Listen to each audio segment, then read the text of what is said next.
O capital no século XXI. Introdução. Capitalismo é uma força poderosa na economia, com uma longa história para os empreendedores que trabalharam duro criando empresas, ganhando dinheiro e o devolvendo à economia na forma de investimentos. Com suas raízes no século XIV, esse sistema econômico tem sido central para a construção e desenvolvimento de muitos mercados no mundo. Economistas têm discutido e defendido o capitalismo através dos séculos, e o sistema não mostra sinais de que irá tão cedo para outra direção. Contudo, embora seja claro que o sistema é ao mesmo tempo fascinante e bem-sucedido, o mesmo encara uma iminente e crescente ameaça da desigualdade de riquezas. O Capital no século XXI, de Thomas Piketty, lança um olhar profundo sobre as questões que o capitalismo levanta. Ele descreve os fundamentos do capitalismo, mostrando como uma economia capitalista não controlada pode conduzir a um grande e perigoso abismo entre as classes média e alta. Cada afirmação é sustentada por dados e pesquisas extensas, como evidências de tendências anteriores e também com estatísticas reais. Uma vez que o problema foi estabelecido e explorado, Piketty propõe então uma solução revolucionária, que, se colocada em prática, poderia mudar a cara do capitalismo e das economias ao redor do globo. O capitalismo pode levar à desigualdade de riquezas. Para compreender o problema com o capitalismo, você deve primeiramente entender como o capitalismo funciona. Capitalismo, em sua essência, diz respeito à produção de bens e serviços com o objetivo principal de ganhar dinheiro em vez de trocá-lo por outros bens, comida e roupas, como era feito no passado. Uma ilustração simples disso é a de um fazendeiro cultivando sementes com o propósito único de vendê-las no mercado por lucro. Em tempo, o fazendeiro decide investir parte de seu lucro em sementes e equipamentos para produzir mais. O que ele reinveste é conhecido como o capital, que são essencialmente as ferramentas ou o dinheiro usados para gerar mais dinheiro. Quando ele vende sua colheita no mercado, o dinheiro que ele ganha de volta é chamado retorno. Uma porção do retorno será reinvestida como capital novamente, enquanto uma porção será usada para pagar aqueles fazendo o trabalho, nesse caso, o próprio fazendeiro. E o ciclo continua.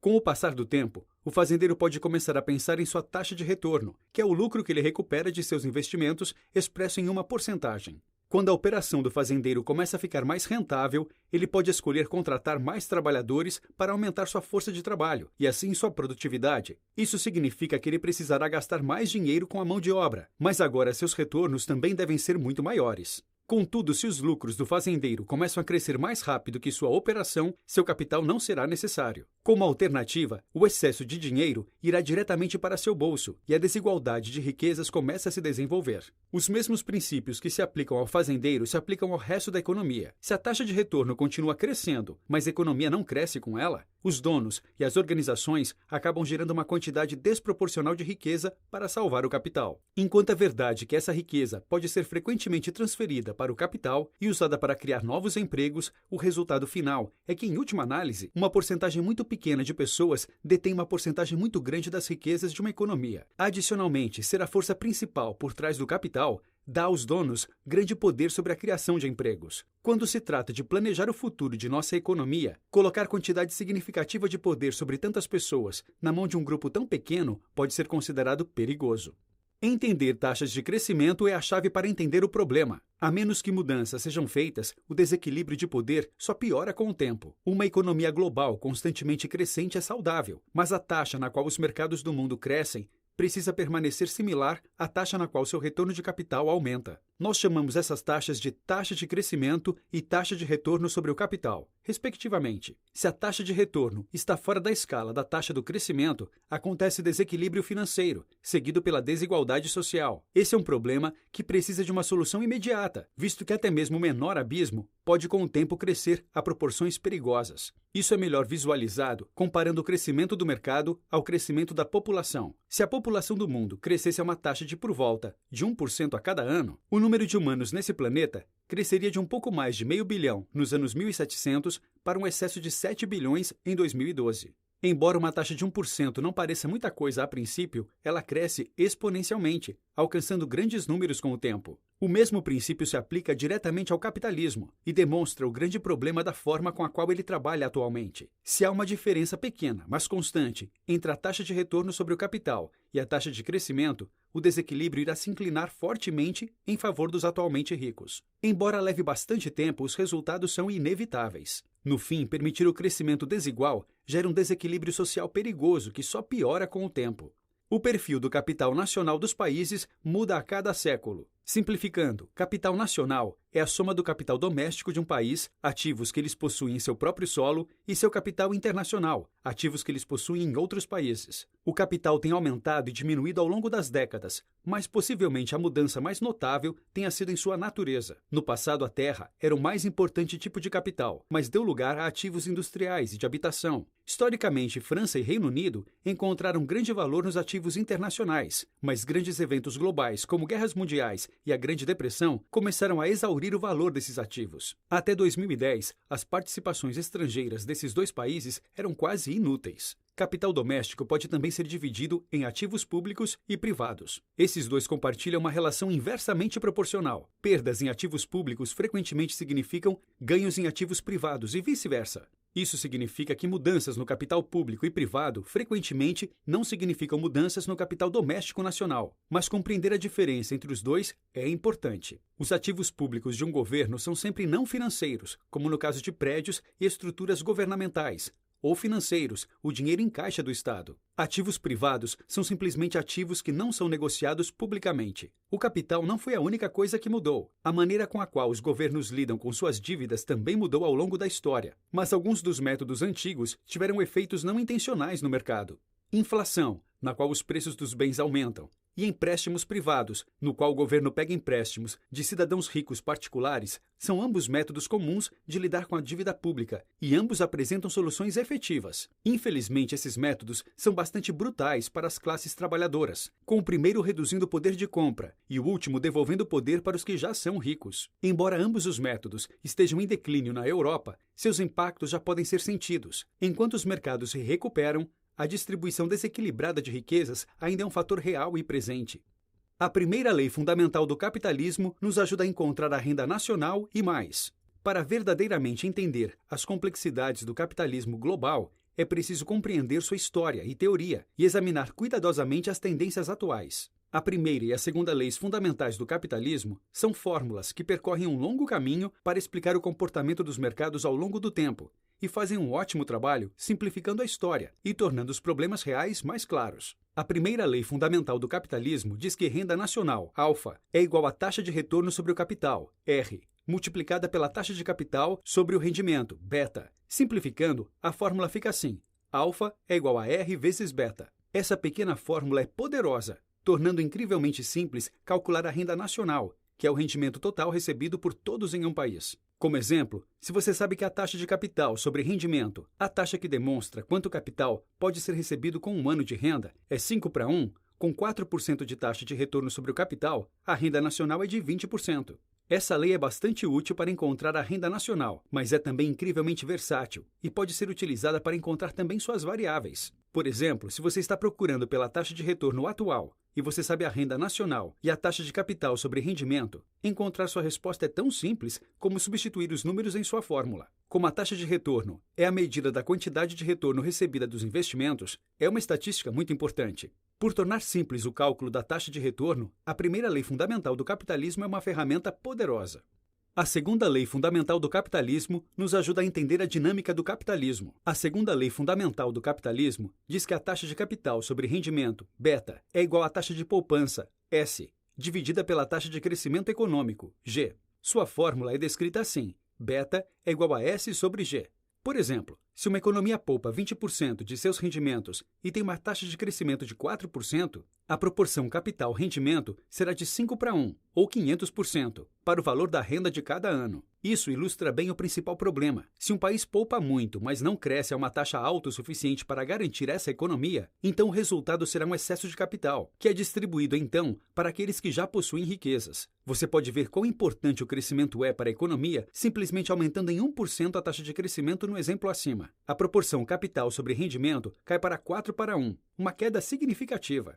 Simplificando, isso significa que se em nosso exemplo a economia crescer apenas 1% a mais, o aumento seria apenas de 400% ao invés de 500%. Esse dinheiro extra poderia ser distribuído em outro lugar, mais notavelmente para as famílias de classes média e baixa que precisam. Capital é uma coleção potencialmente maravilhosa de recursos utilizados para criar empregos e oportunidades para aqueles que não possuem. Mas dar a maior parcela de recursos da economia de um país para uma porcentagem muito pequena da população é perigoso. E essas fórmulas nos permitem enxergar o quão atrapalhado o equilíbrio de riquezas pode ficar. O capitalismo tem força suficiente para suportar grandes contratempos. Por enquanto, vimos que as desigualdades podem ficar fora de controle relativamente rápido quando não monitoradas. Contudo, mesmo com problemas catastróficos que afetam mercados em uma escala global, o capitalismo avança ao longo do tempo. Na França e no Reino Unido do século XIX e XX, um cidadão de classe média que trabalhava duro era recompensado com uma vida boa, comida na mesa e dinheiro em seu bolso. Mas ele também não possuía a chance realista de chegar perto da riqueza extravagante de pessoas que herdaram sua fortuna. Essa era uma tendência que dominou esses séculos. Mas o mundo e a economia mudaram, e com isso os mais ricos logo se encontraram perdendo mais do que eles esperavam. O período entre 1914 e 1945 foi cheio de acontecimentos da pior maneira possível. A Primeira Guerra Mundial atingiu duramente, balançando o mundo tanto economicamente quanto politicamente. Apenas 11 anos depois, mercados em todo o mundo despencaram na recessão econômica, generalizada conhecida como a Grande Depressão. O evento começou em 1929 e seus efeitos se protelaram até 1939, quando o combate abalou o mundo novamente na Segunda Guerra Mundial. Esses eventos atingiram os membros mais prósperos da sociedade de maneira incrivelmente dura. Em 1914, antes do início dos eventos, os 1% no topo da hierarquia de renda na França controlavam 20% da renda. Entre 1914 e 1945, esse número despencou para 7%. Os 10% no topo perderam o controle de 45% para 30% da renda do país, trazendo o estilo de vida da classe mais alta para muito próximo da classe média. Com tantos impactos à riqueza dos 10% no topo, pode-se pensar que o abismo entre as classes alta e média estaria menor, mas este não é o caso. Entre 1945 e 2010, os 10% no topo recuperaram 3 pontos percentuais, requerendo 33% da riqueza do país, e há ainda uma tendência de crescimento. Dado o hábito do capitalismo de crescer exponencialmente a riqueza do percentual no topo, isso é uma preocupação no futuro. O capitalismo teve alguns contratempos impedindo sua eficiência, e continua sendo uma poderosa força que leva à desigualdade de riquezas. Pesquisas mostram que os cidadãos nos 10% no topo de riquezas na Europa, em 2010, controlavam 35% da mão de obra e do capital do continente, enquanto nos Estados Unidos, os 10% no topo controlavam enormes 60%. Esses números servem apenas para ilustrar a dinâmica do capitalismo. Mesmo com uma crise mundial abrangendo 31 anos e mercados quebrando em diversos países, o tempo é tudo o que é preciso para recuperar. Para que a desigualdade de riquezas seja reduzida significativamente, é necessária uma interferência não natural. A dinâmica que o capitalismo tem é poderosa, capaz de levar vantagem das taxas de crescimento pequenas para colocar o capital excessivo no bolso dos que já são ricos. O sistema, como é, apenas agrava a desigualdade de riquezas com o passar do tempo e não mostra sinais de melhoria por conta própria. Algumas escolas de pensamento econômico defendem uma abordagem sem interferências, acreditando que a economia irá se regular naturalmente. Contudo, como vimos, mesmo os 31 anos de crise econômica não foram suficientes para regular permanentemente o problema. O que a economia precisa é algo não natural. Aqui, não natural significa simplesmente algo que é diretamente criado para regular a desigualdade de riquezas, opondo-se a uma ocorrência exterior que a afeta de maneira não intencional. As guerras mundiais são exemplos primordiais de interferência natural, enquanto impostos progressivos, que são provavelmente a melhor solução para regular a desigualdade, são interferências não naturais. Um imposto progressivo é um imposto que aumenta de acordo com a renda de quem é taxado. Esse tipo de imposto forçaria os mais ricos e poupadores a pagar uma taxa maior do que os outros. Diferentes formas de imposto progressivo foram e estão sendo aplicadas ao redor do mundo. Mas nos Estados Unidos e Reino Unido, eles estão diminuindo, reduzindo seus efeitos e, em alguns casos, revertendo-os. Por exemplo, em 2010, os 50% mais pobres na França pagavam impostos a taxas de 40% a 45%, e os próximos 40% pagavam taxas levemente mais altas, de 45% a 50%. Isso soa ideal, até que é revelado que as taxas pagas por aqueles no topo, na realidade caíram, com o topo 0,1% pagando apenas 35% e pagando praticamente nenhum imposto sobre a riqueza de capital, tais como terra, fábricas e maquinário. Impostos progressivos são o passo na direção correta, mas a fim de que haja alguma mudança permanente e real, o problema do capital precisa ser apontado.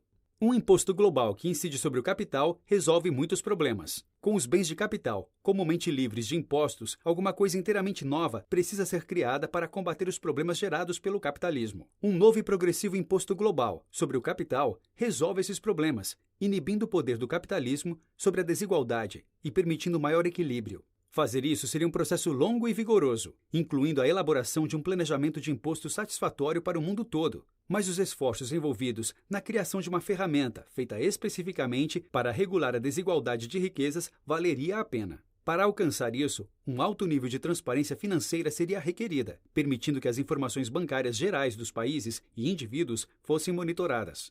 Isso incluiria os ativos mantidos no exterior. Na sociedade moderna atual, seria mais fácil alcançar isso, graças aos registros de transferências eletrônicas. Esse tipo de imposto seria uma ferramenta perfeita, na verdade, muito perfeita para ser verdade. É praticamente próximo do impossível conseguir que todas as nações do mundo embarquem nessa ideia, bem como encontrar o planejamento perfeito e fazer com que os mais ricos apoiem.